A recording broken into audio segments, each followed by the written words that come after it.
chapter 90, the final chapter of the season. This one called Living Under Oppression. Yes, the acoustics here are different because I'm not in Iran. I'm recording this from a hotel room in Dubai. I'll get to the whole thing a bit later. First off, just I need to get to things quickly. This one is gonna be hard. Um, uh, let me just first let me tell you my drink. It's sparkling water. It's Perrier lime flavor. I never had this before. I just opened it. Let me take a sip.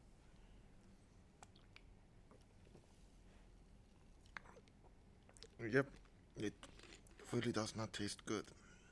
It still tastes like sulfur, which is what I think of the non-flavored sparkling water.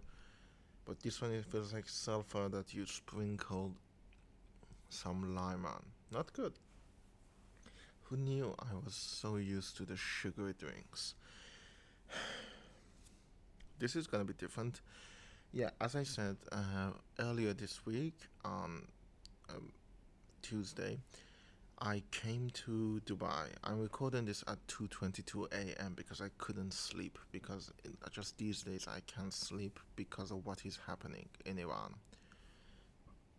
If you are listening to this and you are outside of Iran and don't know what is going on, I suggest going to either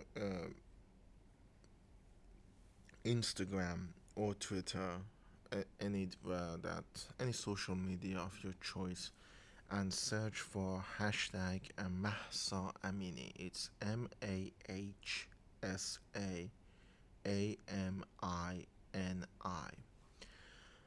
In short, a summary and trigger warnings also for everyone who cannot handle it. I do understand that I can barely handle it myself, and that's what I'm going to talk about.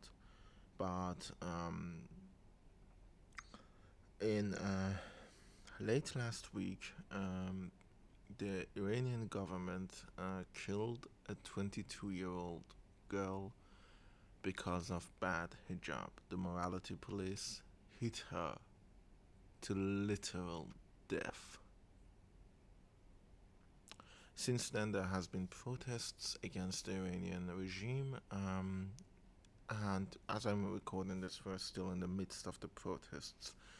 There are many things to be hopeful about. I don't want to doubt the validity or the success chance because it is different than any of the last protests, and hopefully good things can happen. As I said, I had to leave because I've planned this trip. It's a business trip in advance, so I really couldn't postpone it again. But yeah, I'm sitting here in a hotel room and I'm incredibly. I feel like I'm depressed. But yeah, that tends to happen in Iran. I don't talk too much about my personal life here. So, first of all, before I go on, if you are outside of Iran, please go ahead and do as I said, search for the hashtag and just share the story because the Iranian government has already blocked Instagram and WhatsApp in Iran, and there is a high chance that the whole internet will be shut off like it did back in 2019. And when that happens, the last time it happened, they killed 1,500 people, and nobody knew. So be the voice of Iranian people. I'm having a lot of anger towards a lot of movements that I thought, oh, they're into human rights. Turns out they're into Western human rights, not human rights. Um, that's the topic for another day. That's the topic for another day.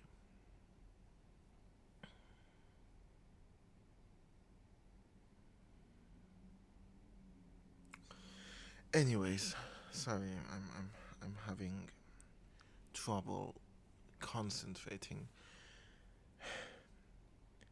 I don't talk too much about my personal life here on this show. I do, but in more broad senses, like, oh, I feel lonely, I feel angry, I feel tired, I feel depressed. As of like last episode, chapter 89, I feel frustrated.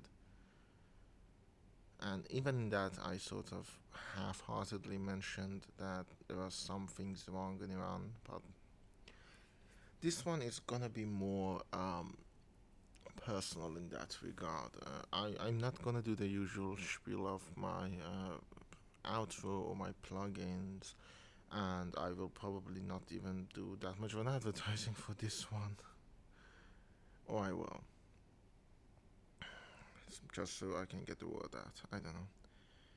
I'm conflicted and I'm tired mentally, and I've been tired mentally for as long as I can remember.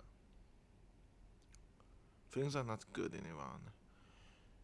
It's not easy to live in Iran. There are still stuff that I will not say and I will not talk about until I am firmly living outside of Iran. I'm not yet. I'm just visiting outside of Iran. I will be back hopefully by next Friday, which is in the middle of the hiatus and show's hiatus. I mean,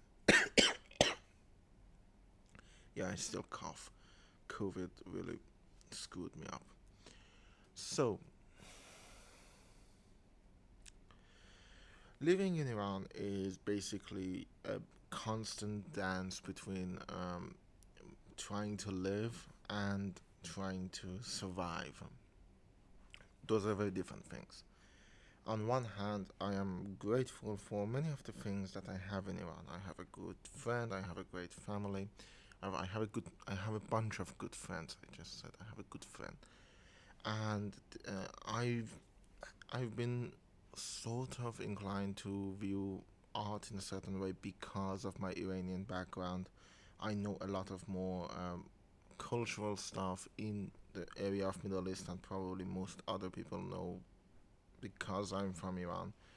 And it's a rich historical place, all of that. But I'm 25, as I've mentioned before, and I never found peace and solace because the country that I live in is under a theocracy and a brutal one at that, even as destructive as Middle Ages theocracies, the papacy, and all of that. The morality police that beat Mahsa Amini to death is something that half of the Iranian public has to deal with constantly. They are a constant scourge. When I was before I went to uni, my idea of girls was just family members that are not men. Because again, Iranian schools are segregated by gender, which is not good for a developing mind. This is cheaper than therapy, but that needs me to talk more personally about stuff that I'm not ready yet to talk about. So, um, when I went to uni and met girls for the first time and talked to them, and I have a lot of great friends, and I see the way the morality police, the guidance patrol treats them, and it boils my blood because they're literally treating them either as objects or basically as pets. They have these rules and regulation, not unlike how you would do if you have a pet. And I'm not dehumanizing them. I'm saying that's the way they dehumanize half of the population in Iran. And let's not even. I'm just talking about just basic um, human rights for women's rights. I'm not talking about LGBT rights because that's another can of worms that I'm. Just know that if you are caught in a LGBT act, I'm not gonna say it, you either will have lashes or can be legally executed.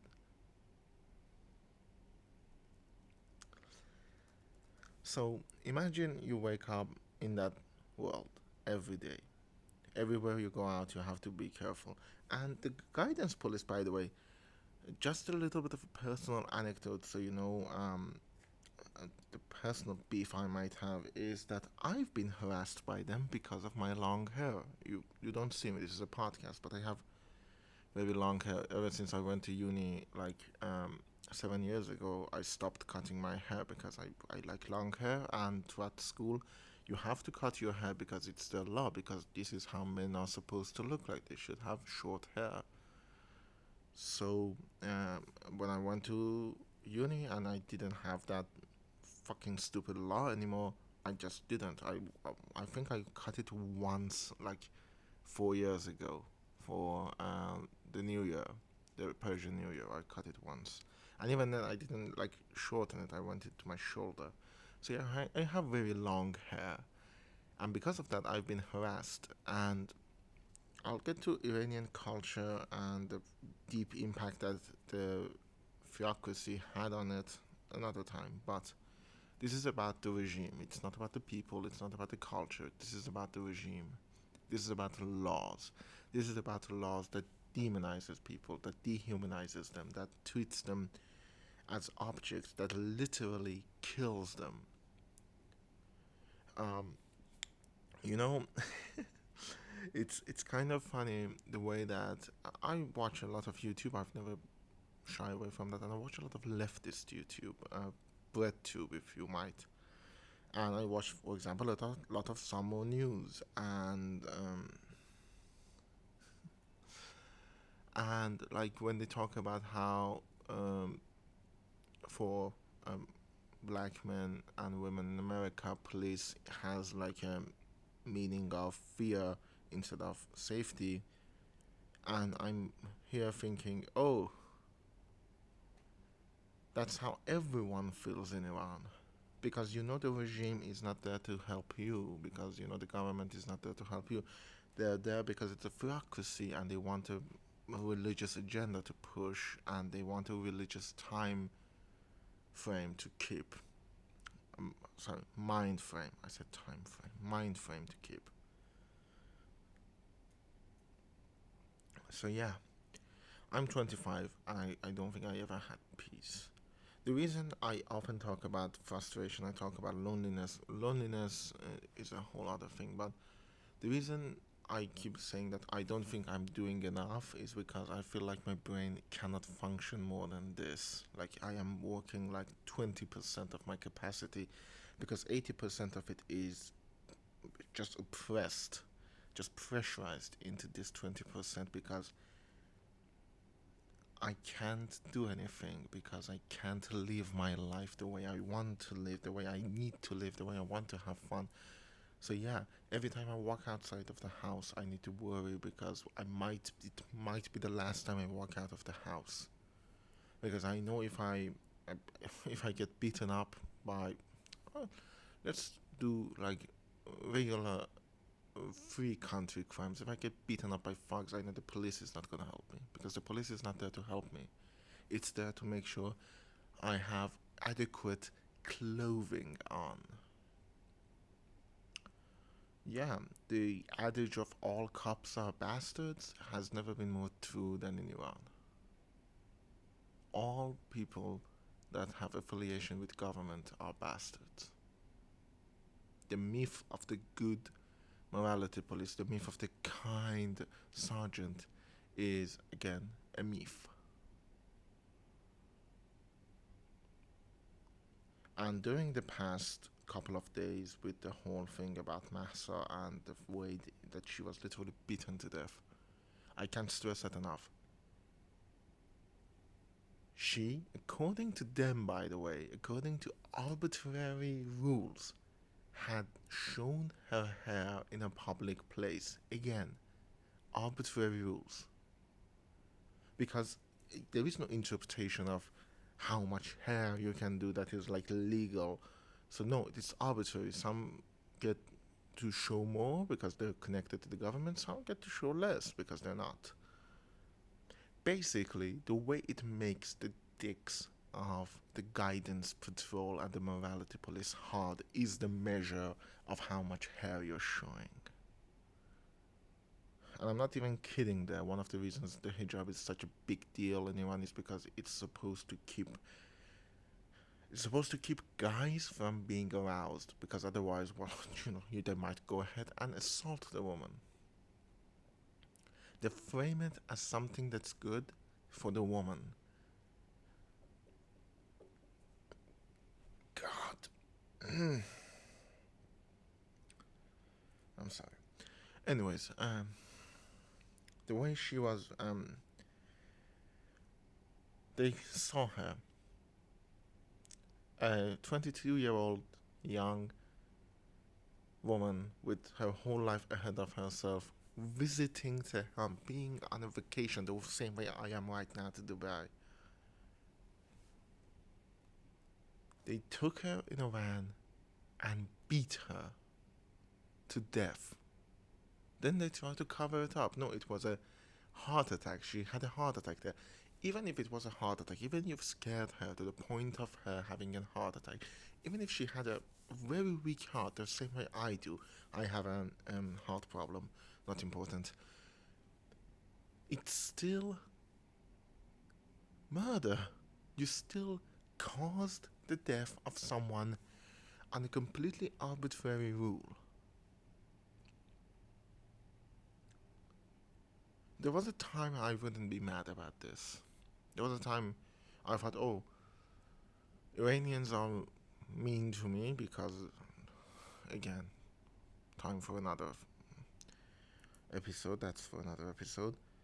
The Iranian culture, the Iranian public rejects me. I'm gonna reject them. I don't care. But you know what? I hate that person right now. I don't want to be that. I'm glad I'm not that person anymore. Because I can't imagine not being angry right now. I can't imagine listening to this, reading about this, and not being angry. How do you do it? How do you not be angry? How do you completely shut off a section of the world just because, well, it's the way those people are? It's Islamic. So it must be true, right? That's what they said. The same way, this is basically me ranting against a lot of leftist figures in big leftist leaders of stuff like that, or like big leftist icons, whether YouTubers or journalists or stuff like that, who have been silent. They didn't do shit. Those who did, I thank them. But how can you rise against abortion, another fundamental human right that have been taken based on religious reasons? And look at the fact that half of the population in Iran has to wear a headscarf to according to Iranian media, by the way, not Iranian media, Iranian law, to stop the other half from getting aroused and think, oh, that's Islamic in nature. That's okay. That's religious. That's religious freedom. Yeah. Religious freedom cannot come before human freedom. The way she died, I can't process it. Like, I think about it and I can't talk. But it's the fear that I've had for years, walking outside of that house and thinking, oh, this might be the last time. I might be beaten to death by a government official that thinks my hair is to um, word for a homophobic slur for a gay man. I'm not gonna say it. Because it has happened.